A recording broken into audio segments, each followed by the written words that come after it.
Hoje estaremos iniciando várias meditações na carta do apóstolo Paulo a Filemon. Essa carta, apesar dela não ter nenhuma profundidade teológica ou defesa de alguma doutrina que eventualmente estivesse sendo atacada, porém ela é repleta de verdades práticas que devemos colocar em prática no nosso dia a dia. Ela foi escrita aproximadamente no ano 60, no período da primeira prisão do apóstolo Paulo em Roma. Ela surgiu pela necessidade que Paulo viu de ser mediador entre um caso entre Filemon e Onésimo, ou seja, Onésimo era um escravo que tinha fugido de Filemon. Ele de alguma forma teve contato com Paulo lá em Roma e ele se converte. Ao ponto do apóstolo Paulo, quando escreve a carta, no versículo 10, vai falar que Onésimo foi gerado em algemas, ou seja, Onésimo, ele creu no Senhor Jesus no período em que Paulo estava preso, e aí Paulo ele escreve esta carta para que fosse entregue a Filemon, para que ele viesse a receber Onésimo com amor, que ele viesse a perdoar qualquer coisa que Onésimo tivesse causado a ele. Por quê? Porque ele agora era um cristão e Filemon, como cristão, deveria proceder perdoando, amando e acolhendo agora Onésimo, mas não como escravo, mas como um amado irmão em Cristo Jesus. Filemon, versículo 1, 2 e 3 diz assim: Paulo, prisioneiro de Cristo Jesus, e ao irmão Timóteo, ao amado Filemon, também nosso colaborador, e à irmã Áfia e Arquipo, nosso companheiro de luta, e à igreja que se reúne em tua casa. Graça, paz, vós outros, da parte de Deus, nosso Pai, e de nosso Senhor Jesus Cristo. Vamos orar. Senhor, nosso Deus, Deus de infinita graça, amor, bondade, misericórdia, que o Senhor possa abençoar, Pai amado, essas meditações que hoje nós iniciaremos, que possamos crescer na graça, no conhecimento, que o Senhor possa iluminar nosso entendimento para compreendermos a Tua boa, perfeita e agradável vontade para as nossas vidas. É isso que eu te peço em nome de Jesus. Amém, Senhor. Ou seja, que nós venhamos a compreender estas verdades interessantes. No versículo 1 e 2 aqui, de Filemon, nós percebemos aqui que Paulo, em suas saudações, ou na sua introdução aqui, ele cita algumas pessoas, Timóteo, Filemon, Arquipo, Afia. Você vai perceber que ele chama Filemon de colaborador. Que coisa interessante. Por quê? Porque ele foi um colaborador no período em que Paulo teve lá na região, na implantação das igrejas lá em Colosso, ou seja, Paulo teve vários cooperadores no período do seu ministério. Teve Apolo, Clemente, teve muitos colaboradores.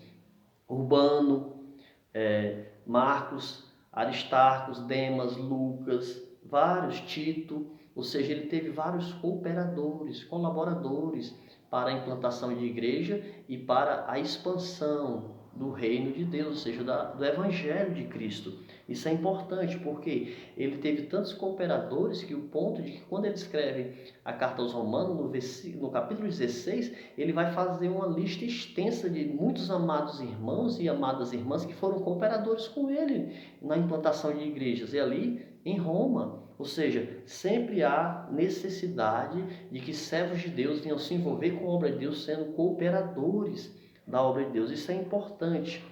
E aí nós percebemos isso, a necessidade de sermos colaboradores, de interagirmos no reino de Deus, para que venhamos nos envolver. Ou seja, os amados irmãos, na igreja primitiva, no começo da igreja, eles se convertiam com muita alegria, se rendia a Cristo pela fé, e eles abriam primeiramente a porta do seu coração para servir com alegria, abria a porta dos seus lares para servir e para recepcionar os amados irmãos, os missionários, para ali se reunirem em oração, leitura da palavra, meditação. Isso era muito maravilhoso. Ou seja, as igrejas primitivas, em sua maioria, elas nasceram nos lares dos amados irmãos.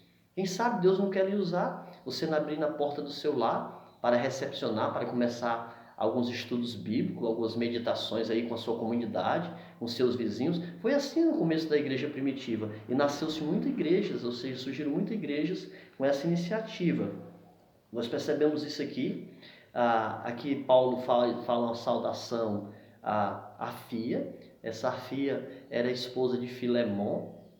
Arquipo era filho de Filemão com a sua esposa, ou seja, há indícios de que Arquipo era pastor na igreja em Colosso. Quando Paulo escreve a carta aos Colossenses, capítulo 4, versículo 17, ou seja, ele vai falar que ele ficasse firme, continuasse firme no ministério que ele foi chamado, Arquipo, ou seja, há indício de que Arquipo foi um pastor na igreja local, ou um dos pastores daquela igreja local naquele período.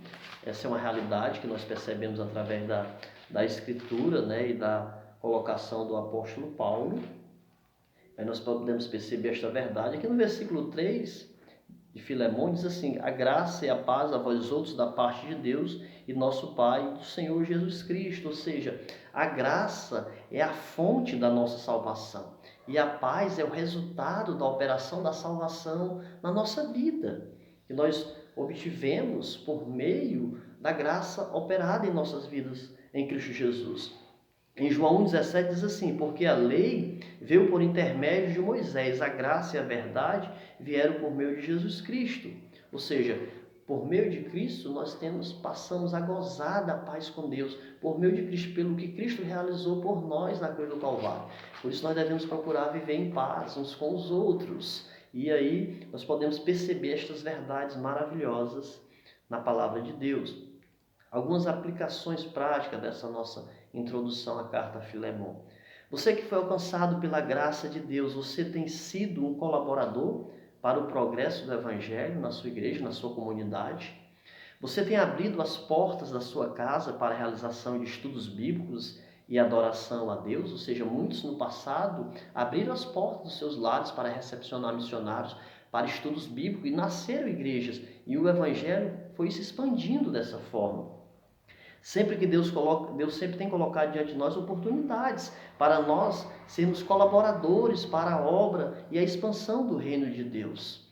Nós podemos contribuir de várias formas para o reino de Deus. Você pode contribuir orando, você pode contribuir enviando missionário ou colaborando financeiramente para a manutenção e ajuda de missionários na obra missionária. Você pode contribuir evangelizando seus vizinhos, evangelizando seus amigos de trabalho. Você pode ser um colaborador e, por amor a Cristo, você deve ser um colaborador. De alguma forma, você deve colaborar para que o reino de Deus venha a ser expandido, venha a ser difundido no meio das pessoas. Nós venhamos verdadeiramente, com muito amor e alegria, sermos cooperadores da obra de Deus, sermos cooperadores, sermos aqueles que ativamente venhamos interagir na obra de Deus. Sempre existirá espaço para quem quer ser um verdadeiro colaborador no servir a Cristo, no seu reino e na propagação do Evangelho. Que nós venhamos a continuar crescendo na graça e no conhecimento de Cristo por meio do seu maravilhoso Evangelho. Que nós possamos tirar lições importantíssimas nessa carta, né, a carta a Filemão, que nós possamos continuar crescendo na graça e no conhecimento do Senhor Jesus Cristo. Que Deus em Cristo te abençoe e que nós possamos juntos crescer cada vez mais no degrau do conhecimento e prosseguirmos a conhecer a Cristo, que é muito importante e é necessário, é essencial para a nossa vida cristã. Que Deus em Cristo te abençoe, que Deus em Cristo derrame da sua graça e da sua misericórdia sobre a sua vida, amada. Em nome de Jesus.